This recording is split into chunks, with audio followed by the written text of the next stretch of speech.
कहूँ ये पंजाब की जो इलेक्शन है 20 हल्कों के, ये इंतहाई अहमियत के हामिल हैं। ये पाकिस्तान के सियासी जो मुस्तकबिल है उसका तयन करेंगे। पीपी 288 में इस वक्त इलेक्शन कैंपेन अरूज पर है। दोनों कैंडिडेट अपने इलेक्शन कैंपेन को निहायत अहसन तरीके से लेके चल नहीं किया जा रहा। दोनों जो कैंडिडेट हैं वो अपने मैनिफेस्टो के साथ बिल्कुल अहसन तरीके से इलेक्शन कैंपेन को लेके चल रहे हैं। अब आते हैं यहाँ पे किसकी जीतने के आसार ज्यादा है, कौन सा कैंडिडेट बेहतर परफॉर्म कर रहा है।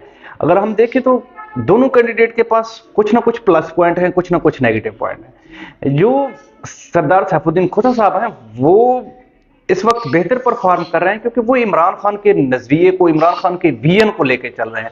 उनके पास आवाम को बताने के लिए बहुत कुछ है कि किस तरह से रजीम चेंज किया गया, जो सरदार साहब बता भी रहे हैं अपने कैंपेन में। किस तरह से रजीम चेंज किया गया, किस तरह से चोरों को हम पर मुसल्लत किया गया, और फिर चोरों ने आने के बाद किस तरह महंगाई के बम गिराना शुरू कर दिए। सरदार साहब जो प्राइसेस हैं उनके कंपैरिजन को भी अपने इलेक्शन कैंपेन में बता रहे हैं कि किस तरह से पेट्रोलियम प्रोडक्ट के प्राइसेस में इजाफा किया गया, किस तरह से जो खाने पीने की अशिया है उनके कीमतों में इजाफा किया गया, किस तरह से बिजली की लोड शेडिंग, जो पीटीआई के गवर्नमेंट में 1 घंटे की भी लोड शेडिंग नहीं थी, अब 18-18 घंटे 20-20 घंटों की लोड शेडिंग है। स्पेशली उस हल्के में जो देहात है, मेरा ताल्लुक भी उसी हल्के से है, उसी देहात से है, वहां पे लोड शेडिंग की वजह से आवाम तंग है, महंगाई की वजह से आवाम तंग है। और वहां पे जो सबसे बड़ा मसला है, इस इंपोर्टेड सरकार की वजह से किसान बहुत ज्यादा परेशान है। वहां पे जो उनके चावल की फसलें, जो उनकी स्ट्रेंथ हुआ करती थी, उन पे बहुत ज्यादा असर आ रहा है जब इन्होंने पानी को बंद कर रखा था। अब तो खैर बारिशों की वजह से हालात कदरे बेहतर हुए, अल्लाह ताला ने रहमत की है, मगर इससे पहले तो हालात बहुत बुरे थे वहां पे पानी के।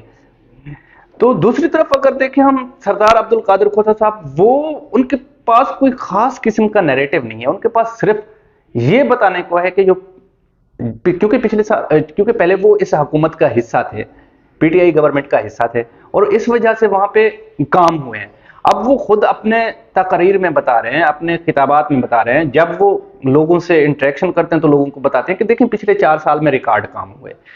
वहां पे आप एरिया बताते हैं, वहां पे आप तौसा से लेके आप डेरा गाजी खान तक देखें, या जो है ना बस्ती बुगलानी तक देखें, वहां पर बेतहाशा काम हुए। और ये बात मानने को है कि काम हुए हैं यहाँ पे, क्योंकि यहाँ के जो लोग हैं उनको मुल्क की सियासत से बहुत कम कंसर्न है। यहाँ पे शख्सी वोट ज्यादा है। यहाँ पे लोग अगर आप 2 ईंटों की ट्रालियां दे दे तो पूरी बस्ती आपको वोट दे देगा।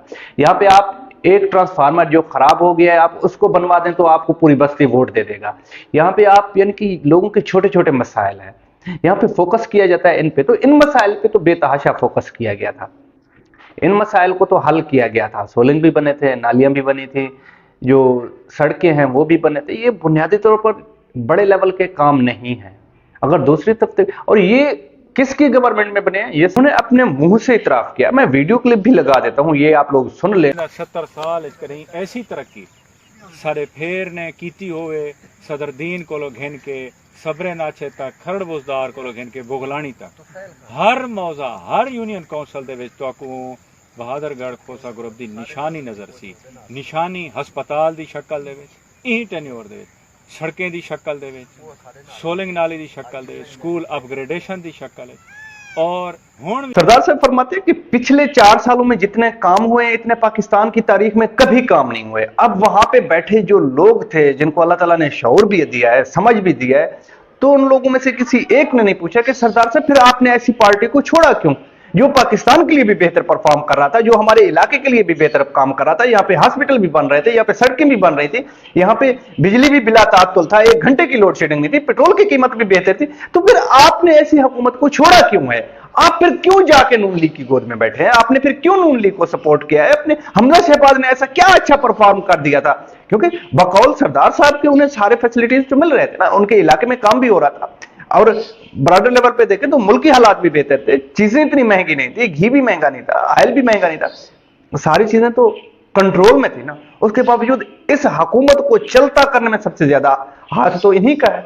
अगर सेंटर पंजाब में देखें तो सरदार मोहसिन अता खोसा साहब ने पार्टी के खिलाफ वोट दिया था, अगर सेंटर में देखें तो सरदार अमजद फारूक खोसा साहब सिंध हाउस में पाए गए थे। तो इसकी लॉजिक क्या है? सरदार साहब आपने क्यों ऐसी पार्टी को छोड़ा? तो लेकिन ये सवाल नहीं पूछने वाले हम, क्योंकि हम गुलाम हैं और रहेंगे। गुलामों के हालात कभी नहीं बदले जाते, हालात उनके बदले जाते हैं जो अपने हालात बदलने की कोशिश करते हैं। अल्लाह ताला भी कुरान शरीफ में यही फरमाते हैं, इंसान को वही दिया जाता है जिसकी इंसान कोशिश करता है। हम तो देखें तो उनके पास कोई खास, क्योंकि वो नून लीग की आइडियोलॉजी को तो यहाँ पे सपोर्ट नहीं कर सकते जिसके टिकट पे है। उनका जो नेगेटिव पॉइंट है सबसे बड़ा वो वही नून लीग का टिकट है। अगर आज़ाद होते तो शायद इससे बेहतर परफॉर्म करते और शायद जीतने में कामयाब भी हो जाते, मगर नून लीग ने जिस तरह इस वक्त आवाम को जलील और रुस्वा किया हुआ है, नून लीग ने जिस तरह की महंगाई की हुई है, नून लीग का इमेज जिस तरह इमरान खान बनाने में कामयाब हो गए कि ये एक इंपोर्टेड हुकूमत है, ये हम पे मुसल्लत किया गया है, ये अवाम की मंशा से नहीं है। अभी भी आप अगर गैलप सर्वे देख लें, अभी रिसेंटली जो सर्वे हुआ है, 70% लोग ये मानते हैं कि ये जो शहबाज शरीफ की हुकूमत है ये इंपोर्टेड हुकूमत है, ये बाहर से हम पे मुसल्लत किया गया है। तो ये जो गैलप सर्वे में ये लोग भी शामिल है इस खित्ते के, ये लोग भी, मेजॉरिटी लोग यही समझते हैं कि ये हुकूमत हम पे मुसल्लत किया गया है, ये कोई नेचुरल नहीं है, ये ऑर्गेनिक नहीं है, इनऑर्गेनिक है। और फिर मुसल्लत हुआ किस तरह है, ये मुसल्लत किया हमें किस तरह गया है, ये इन्हीं मुनहरिफ अराकीन के साथ। आप अगर देखें तो सेंटर में जिस तरह से शवाहिद सामने आ रहे हैं, जो अमेरिकन एम्बेसी थे, जो अमेरिकन लोग थे, वो सबसे पहले आके तो मुनहरिफ अराकीन से मिलना शुरू हुए, उन्होंने उन लोगों को एंगेज किया। ओके, अब लोग सुनेंगे आपको, अब लोग सुनने के बाद वोट देंगे। अब लोगों में इतना शौर आ गया है कि ये नहीं कि अगर आप वहां पे चले गए तो वोट मिल जाएंगे। लोग कम्युनिकेट करेंगे, जब आप अपना मैनिफेस्टो रखेंगे, आप जब अपने दलाइल से लोगों को अश्योर करवाएंगे, तब जाके लोग आपके साथ खड़े होंगे, लोग आपको वोट देंगे। तो एक तरफ देखें तो सरदार सैफुद्दीन खोसा साहब एक मजबूत असाब के सियासी लीडर हैं। वो जिस तरह से अपने लीडर के, जिस तरह से इमरान खान के विजन को लेके चल रहे हैं, जिस तरह सरदार मुहिउद्दीन खोसा साहब डोर टू डोर जाके कैंपेन कर रहे हैं और वो अपने अल्फाजों में बार बार इस्तेमाल कर रहे हैं कि मैं इमरान खान का पैगाम लेकर आया हूं, तो लोग सुनेंगे। दूसरी तरफ अगर सरदार अब्दुल कादिर खोसा साहब कहना शुरू कर दें कि मैं शहबाज शरीफ का पैगाम लेकर आया हूं, तो फिर मेरे ख्याल में हालात बहुत वर्ष हो जाएंगे। इसलिए यहाँ पे वक्ती तौर पर तो सरदार सैफुद्दीन खोसा साहब बहुत मजबूत कैंडिडेट के तौर पर नजर आ रहे हैं, क्योंकि उनके पास एक नजरिया है, उनके पास एक स्टोरी है बताने के लिए कि उनके गवर्नमेंट को किस तरह चलता किया गया, किस तरह उनको ये बताने, उनके पास ये बताने के लिए है कि अशिया जो थे, गरीब की अशिया, जो गरीब की जो इस्तेमाल की अशिया थे, उनकी कीमतें पहले क्या थी, अब क्या है, पेट्रोल की कीमतें पहले क्या थी, अब क्या है, डीजल की कीमतें पहले क्या थी, अब क्या है। और अगर दूसरी तरफ हम देखें तो वहां पे सिवाय सोलिंग, सड़क, नालियां, बिजली के खंभों के कुछ नहीं है। और मुल्की लेवल पर अगर कंट्रीब्यूशन का पूछा जाए तो वहां पे नेगेटिव कंट्रीब्यूशन है, पॉजिटिव कंट्रीब्यूशन नहीं है। क्योंकि जिस तरह से ये पिछली हुकूमत को चलता किया गया है, पिछली हुकूमत के पीठ में छुरा घोंपा गया है, ये हमारे इस इलाके रिवायात है, उन रिवायात के खिलाफ है कि एक बंदा आपको रिस्पेक्ट दे, एक बंदा आपको अपने, आप आज़ाद इलेक्शन लड़के आए, एक बंदा आपको अपनी पार्टी में जगह दे, आपको वहां पे, और बकौल आपके पिछले 3 सालों में उसने रिकॉर्ड फंड दिए, रिकॉर्ड काम किए आपने 3 सालों में, तो फिर कोई जवाब नहीं बनता था कि आप ऐसे बंदे के पीठ में छुरा घोंपे। 12 दोनों इलेक्शन कैंपेन को ऐसा तरीके से लेके चल रहे हैं। अब देखते हैं कि रिजल्ट क्या बनते हैं, लोग किसकी बात ज्यादा सुनते हैं, ये वक्त बताएगा और वक्त पे फैसला होगा। वक्ती तौर पर अगर आइडियोलॉजी के हवाले से देखें तो सरदार सैफुद्दीन खोसा साहब बहुत मजबूत नजर आते हैं।